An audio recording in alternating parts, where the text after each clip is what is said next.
Welcome students. 12th standard ஸ்டூடெண்ட்ஸுக்கு பார்த்தீங்கன்னா ஒரு இம்பார்ட்டண்ட் அப்டேட். நீங்கள் வந்து ரிசல்ட் வந்துட்ட பிறகு இந்த வீடியோவில் பார்த்தீங்கன்னா என்ன செய்ய வேண்டும், இப்போதைக்கு நீங்கள் என்னெல்லாம் வச்சுருக்க வேண்டும், என்னெல்லாம் ரெடியாக வச்சுருக்க வேண்டும்னு பார்க்கணும்.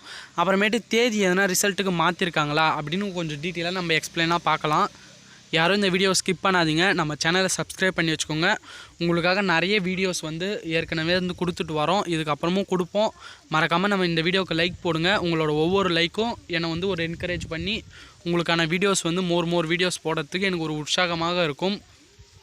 ஃபர்ஸ்ட் ஆஃப் ஆல் பார்த்தீங்கன்னா உங்களோட டேட்டு வந்து ரிசல்ட்டோட டேட்டு வந்து எந்த மாற்றமும் இல்லை. இன்னும் 5 டேஸ் தான் இருக்குது. யாரும் ஒரி பண்ணியிருக்காதீங்க.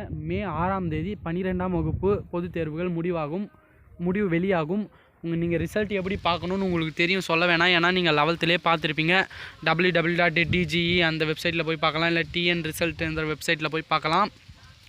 அதுமாரி அவங்க 10 மணிக்கு விடுறாங்கன்னா நம்மளுக்கு சர்வர் ப்ராப்ளம் கொஞ்சம் நேரம் இருக்கும். அதனால் பயப்படாமல் ரிசல்ட் பாருங்கள். உங்கள் எல்லாருக்குமே ஒரு நல்ல ரிசல்ட் வந்திருக்கும்னு நான் நம்புகிறேன். நீங்களும் நம்புங்க, உங்கள் கன்ஃபார்ம் நல்ல ரிசல்ட் தான் வரும்.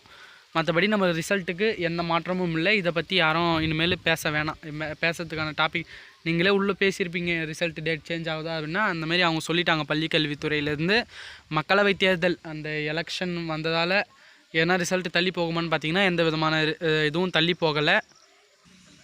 அதுக்கப்புறம் பார்த்தீங்கன்னா நீங்கள் வந்து ரிசல்ட்டுக்கு இப்போதைக்கு வரைக்கும் என்னென்னலாம் பண்ணியிருக்க வேணும்னு பார்த்தீங்கன்னா, உங்களோட கம்யூனிட்டி சர்டிஃபிகேட், இன்கம் சர்டிஃபிகேட், அப்புறமேட்டு நேட்டிவிட்டி சர்டிஃபிகேட் யாருக்கெல்லாம் இல்லையோ அவங்க எல்லோரும் அப்ளை பண்ணி வைங்க. ஏன்னா அது வரத்துக்கு ஒரு 1 வீக் கிட்ட ஆகிடும். 1 வீக் இல்லை 2 டேஸ் 3 டேஸ் ஆகிடும்.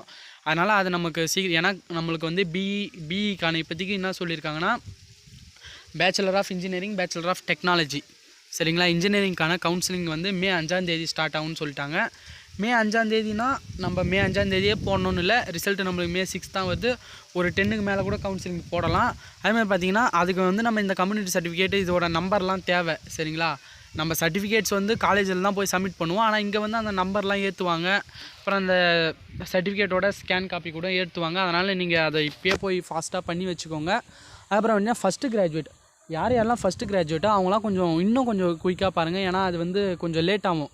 இந்த கம்யூனிட்டி சர்டிஃபிகேட் மாரி இல்லை, அது வந்து கொஞ்சம் அனலைஸ் பண்ணி உங்களுக்கு ஃபஸ்ட்டு கிராஜுவேட் தருவதற்கு கொஞ்சம் லேட் ஆகும். அதனால் நீங்கள் என்னென்னு பார்த்தீங்கன்னா, ஃபஸ்ட்டு கிராஜுவேட் சர்டிஃபிகேட் யாருக்கெல்லாம் வாங்க போகிறீங்களோ அவங்களாம் கொஞ்சம் டைம் பார்த்து கரெக்டாக பார்த்து இப்போயே போய் பண்ணி வச்சுட்டு நீங்கள் எல்லாத்தையும் ரெடி பண்ணி வச்சுக்கோங்க. அதுமாதிரி உங்களோட ஃபோட்டோ எல்லாமே நீங்கள் வந்து அப்ளை பண்ணுறப்போ கொஞ்சம் எல்லாத்தையும் கரெக்டாக எடுத்துமோங்க. நீங்கள் வெளியே நெட் சென்டரில் பார்த்தீங்கன்னா 700 800 ஆகும். அதேமாதிரி பார்த்தீங்கன்னா நமக்கு டிஎஃப்சின்னு இருக்குது.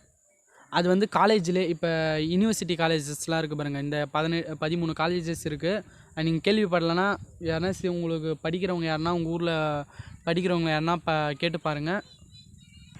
அந்த காலேஜஸ்லாம் பார்த்தீங்கன்னா வெறும் 500 மட்டும்தான். அந்த அப்ளிகேஷனுக்கு மட்டும்தான். அவங்களோட ஃபீஸ் கூட வாங்க மாட்டாங்க. ஏன்னா அது கவர்மெண்ட்டாக ஏற்படுத்துறது. அது எங்கெங்கே இருக்குன்னா நம்ம அஃபிஷியலாக வந்து லிங்க் அன்றைக்கி மே 5ஆம் தேதிக்கு மேலே வந்துடும், இல்லை முன்னாடியே கூட வந்துடும். நம்ம வீடியோ போடுவோம், அதனால் மறக்காமல் பார்த்துக்கோங்க. நீங்கள் அந்த இதுவில் போய் பார்த்தீங்கன்னா உங்களுக்கு இன்னும் கொஞ்சம் யூஸ்ஃபுல்லாக இருக்கும். அதுமாதிரி காலேஜ் ஸ்டாஃப்ஸே சொல்லுவாங்க, உங்களுக்கு நிறைய ஹெல்ப் பண்ணுவாங்க. நீங்கள் சாய்ஸ் ஃபில்லிங்கும் அங்கேயே போய் பண்ணிக்கலாம். அதேமாரி இன்னொன்று பார்த்தீங்கன்னா, நீங்கள் வந்து ஃபஸ்ட்டு பண்ணுறீங்களோ லாஸ்ட்டு பண்ணுறீங்களோ உங்களோட கட் ஆஃப் உங்களோட ரேங்க் லிஸ்ட் படி தான் இதுவாகும். நிறைய பேர் சொல்லியிருக்கலாம்,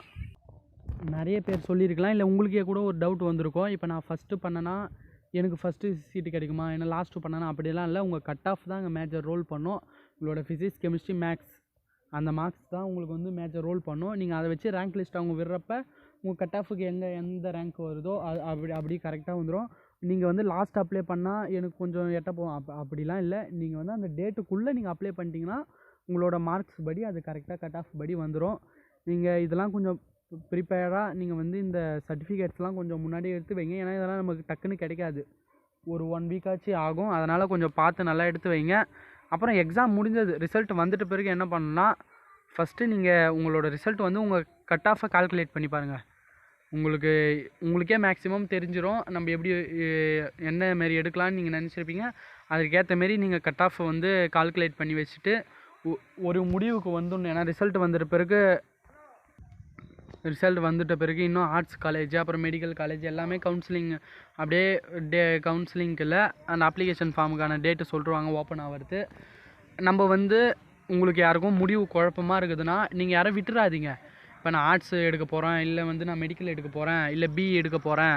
ஏன்னா நம்மளுக்கு வந்து இப்போதைக்கு அப்ளிகேஷன் ஃபார்ம் மட்டும்தான் ஓப்பன் ஆகுங்கன்ட்டி, அதான் அந்த ரெஜிஸ்ட்ரேஷன் மட்டும்தான் ஓப்பன் ஆகுங்கன்ட்டி உங்களுக்கான கவுன்சிலிங் வந்து கொஞ்சம் டேட் தள்ளி இப்போ வந்து 1 வீக் ஒரு மந்த்து கொடுக்குறாங்கன்னு வச்சுக்கோங்க. ஆர்ட்ஸுக்கு வந்து ஒரு கொடுக்குறாங்கன்னா ஃபஸ்ட்டு அதுக்கான கவுன்சிலிங் முடியும்.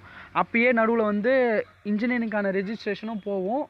ஆனால் அவங்களுக்கு வந்து பார்த்திங்கன்னா ஒரு ஜூன் அந்த அந்த டைமில் இருந்து தான் அவங்க கவுன்சிலிங் கூப்பிடுவாங்க.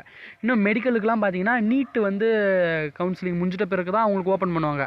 அதனால் உங்களுக்கு நான் எல்லாத்தையும் பண்ணி வைங்க சரிங்களா. ஆர்ட்ஸும் போட்டு வைங்க, இன்ஜினியரிங்கும் போட்டு வைங்க. ஏன்னா வந்து எல்லாமே லேட் ஆகும். நீங்கள் ரெஜிஸ்ட்ரேஷன் மட்டும்தான் இப்போதைக்கு அப்ளிகேஷன் மட்டும்தான் டக்குன்னு போட்டுருவீங்க.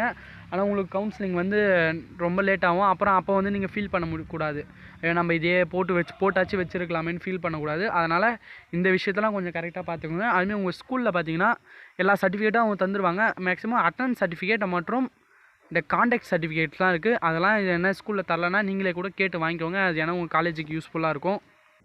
ஓகே ஸ்டூடெண்ட்ஸ், இன்னும் பேசிக் திங்ஸ்லாம் உங்களுக்கே தெரியும். உங்களோட ஃபோட்டோ எல்லாத்தையும் வந்து இப்போயே முன்னாடியே எடுத்து வச்சுக்கோங்க. ஏன்னா ரிசல்ட் வந்துட்ட பிறகு உங்களுக்கு வந்து டக்குன்னு அப்ளிகேஷன் போகிற, ஏன்னா அது அப்படியே நாள் ஓடி போயிடும். அதனால் எல்லோரும் நல்லபடியாக அப்ளிகேஷன் ஃபார்ம் எல்லாருமே உங்களுக்கு பிடிச்ச குரூப் சேரணும்.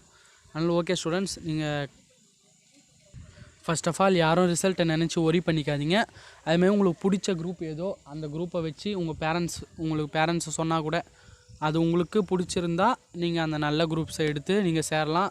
மற்றபடி கவுன்சிலிங் ப்ராசஸ் அது வந்து லேட்டாக தான் நடக்கும். இப்போதைக்கு நல்லபடியாக அப்ளிகேஷன் போடுறதுக்கு நீங்கள் இந்த சர்டிஃபிகேட்ஸ்லாம் இது கொஞ்சம் முக்கியம். ஏன்னா அப்புறம் டேட் ஆகிடுச்சுன்னா அப்புறம் நீங்கள் கவுன்சிலிங் அப்புறம் தான் நீங்கள் எல்லாத்தையும் அப்ளை பண்ணிங்கன்னா உங்களுக்கு ரொம்ப கஷ்டமாயிடும். அப்புறம் வரத்துக்கு கொஞ்சம் லேட் ஆகி உங்களோட அப்ளிகேஷன்ஸே லாஸ்ட்டு போயிடும். நம்ம லாஸ்ட்டு பண்ணுறது தப்பில் திடீர்னு நம்மளும் ஒரு நாள் சர்வர் ப்ராப்ளம் ஆகிடும். அதனால் கொஞ்சம் பார்த்து கவனமாக எல்லாத்தையும் முன்கூட்டியே செஞ்சு வச்சுருங்க.